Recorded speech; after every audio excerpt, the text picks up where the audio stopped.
안녕하세요. 광교 우단공인의 박수병입니다. 오늘은 서울시 주택임대차 상담 사례 중 주택임대차 보호법의 보호 대상에 해당되는 질문을 정리해 보았습니다. 8가지 예문을 보면서 같이 공부해 보도록 하겠습니다. 네, 첫 번째 문제 보시면요. 직장 근처로 집을 구해야 하는데 전세나 월세 보증금이 너무 많이 올라서 할머니 혼자 살고 계시는 집의 방 한 칸을 보증금 1,000만 원에 20만 원으로 계약하려고 합니다. 임대인과 같이 사는 집의 방 한 칸도 주택임대차 보호법 적용을 받을 수 있나요? 네, 이런 건 대학교 앞에 가면 이제 이런 집들이 많이 있죠.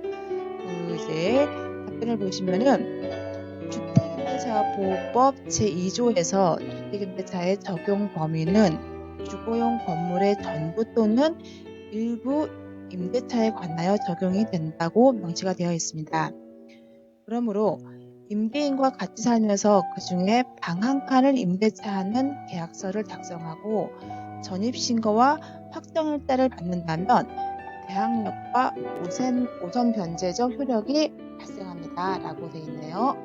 네, 두 번째 이제 건너가 보시면은 현재 저는 대학 신입생으로 지방에서 서울로 올라와 방을 임차하여 살고 있습니다. 아직은 미성년자인지라 어머니가 임대차 계약을 체결했는데 그래도 주택임대차 보호법의 보호를 받을 수 있는지요? 네, 보호를 받을 수 있습니다. 주택임대차 보호법 제3조 제1항에 따라 주택의 임차인은 건물에 입주하고 주민등록을 함으로써 제3자에 대하여 대항력을 갖추게 됩니다. 임차인인 어머니가 점유 보조자인 자녀를 통하여 점유하는 것이 되므로 점유와 전입신고라는 대항요건을 갖춘다면 대항력을 취득할 수 있습니다. 네, 여기서 잠깐 대항력에 대해서 간단히 설명을 좀 드리도록 하겠습니다. 대항력이란 임차인이 제3자, 즉 임차주택의 장수인이나 임대할 권리를 승계한 사람 또는 그 밖에 임차주택에 관해 이해관계를 가지고 있는 사람에게 임대차의 내용을 주장할 수 있는 법률상의 힘을 말합니다.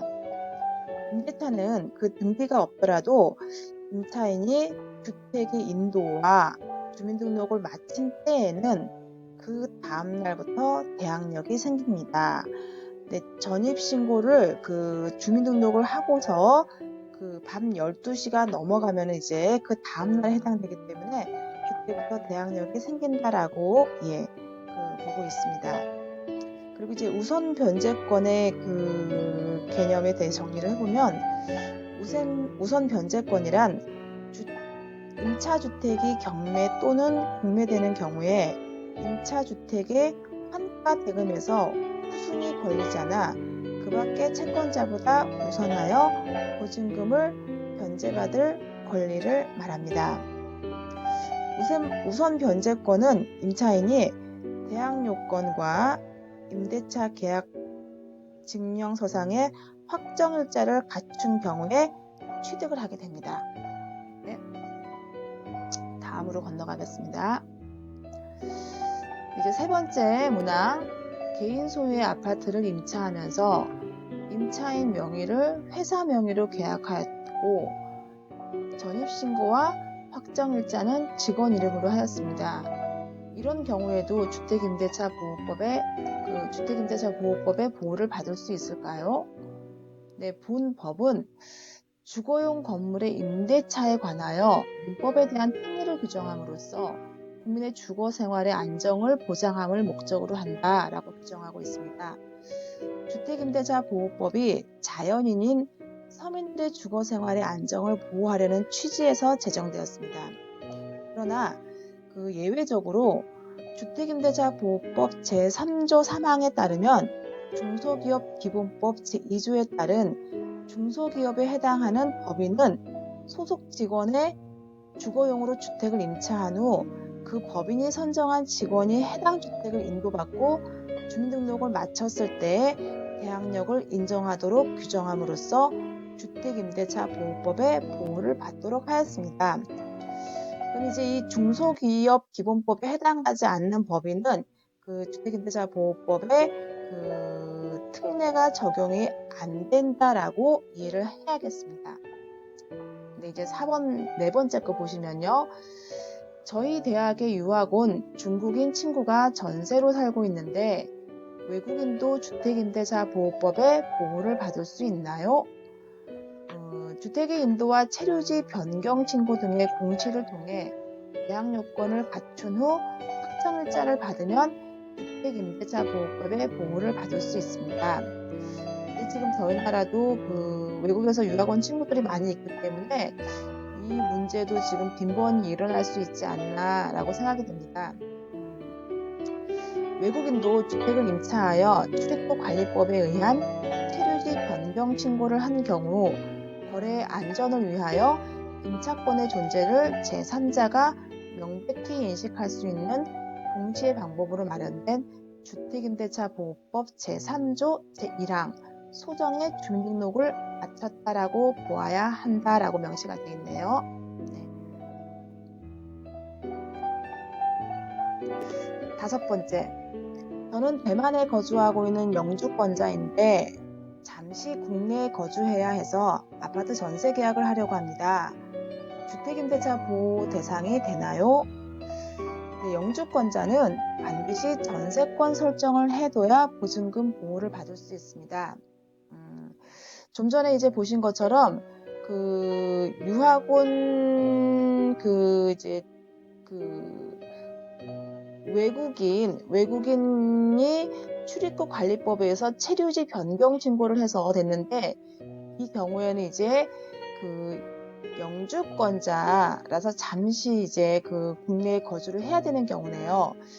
영주권자라 함은 국적은 우리나라로 되어 있지만 외국에 살면서 일정 요건을 갖추어 거주할 수 있는 권리를 갖고 있는 사람을 말합니다.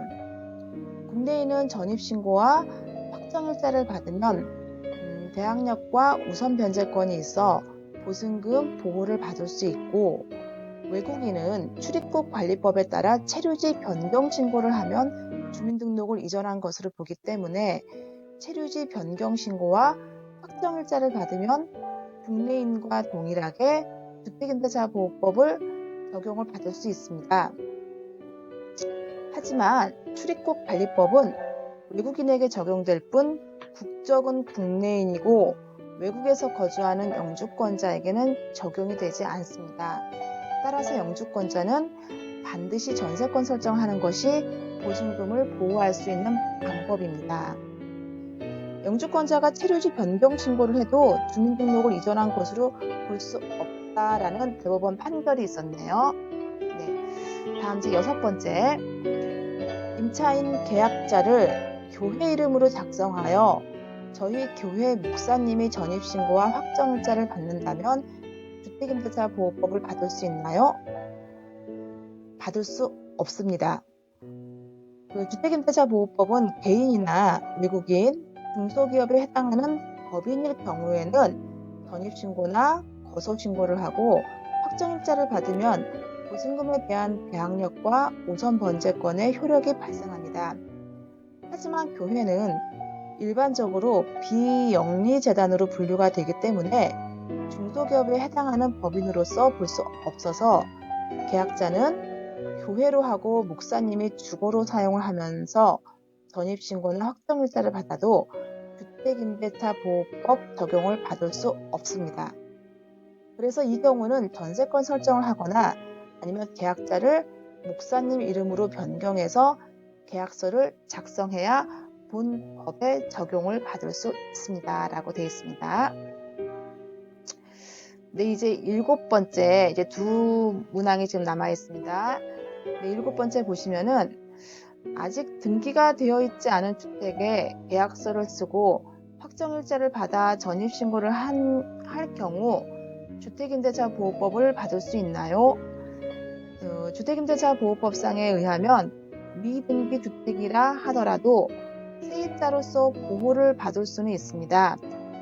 등기사항 전부증명서가 없기 때문에 계약 체결 시 세입자는 건축물 대장의 소유자와 임대인이 동일한지를 확인하고 계약을 하고 이후 동주민센터에 확정일자 및 전입신고를 하게 되면 법적인 대항력을 유지할 수 있으나 미등기 주택의 계약에 대하여는 다가구 주택이나 다세대 등에 따라 보호에 차이가 있을 수 있으므로 신중히 결정하여야 할 것입니다. 제가 며칠 전에 상담을 한 내용인데요. 신축 오피스텔에 입주를 하는데 이제 중개사무소에서 계약을 치르고 잔금 납부 확인을 해야지만 이제 건설회사에서 피불출을 해주는데 건설회사에서 실수로 중도금 납부한 걸 확인하지 않고 잔금 납부만 전세보증금으로 납부를 하고 키 불출을 해줬습니다. 이런 경우에 또 이제 임대인이 등기 칠 비용이 없다 해서 이제 등기를 안 쳤는데 지금 이런 경우가 이제 미등기 주택이라고 해당이 되는데 임차인은 여기서 설명하는 것처럼 전입신고를 하고 확정일자를 받으면은 임대차 보호법을 받을 수는 있습니다. 근데 만기가 됐을 때까지 이제 임대인이 등기를 안 치고 있으면 이제 현실적으로 세입자분이 이제 이사를 가는 게 새로운 임차인을 구하는 게 현실적으로는 조금 쉽지는 않지 않을까 그런 생각이 들었습니다. 마지막 8번째, 저는 대만에 거주하고 있는 영주권자인데 잠시 국내에 거주해야 해서 아파트 전세 계약을 하려고 합니다. 주택임대차 보호 대상이 되나요? 영주권자는 반드시 전세권 설정을 해둬야 보증금 보호를 받을 수 있습니다. 영주권자라 함은 국적은 우리나라로 되어 있지만 외국에 살면서 일정 요건을 갖추어 거주할 수 있는 권리를 가지고 있는 사람을 말합니다.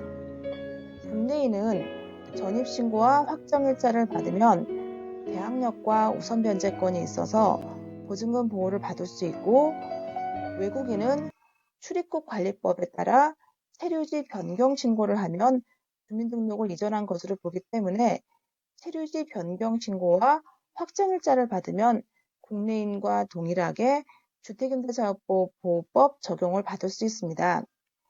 하지만 출입국관리법은 외국인에게 적용될 뿐 국적은 국내인이고 외국에서 거주하는 영주권자에게는 적용이 되지 않습니다.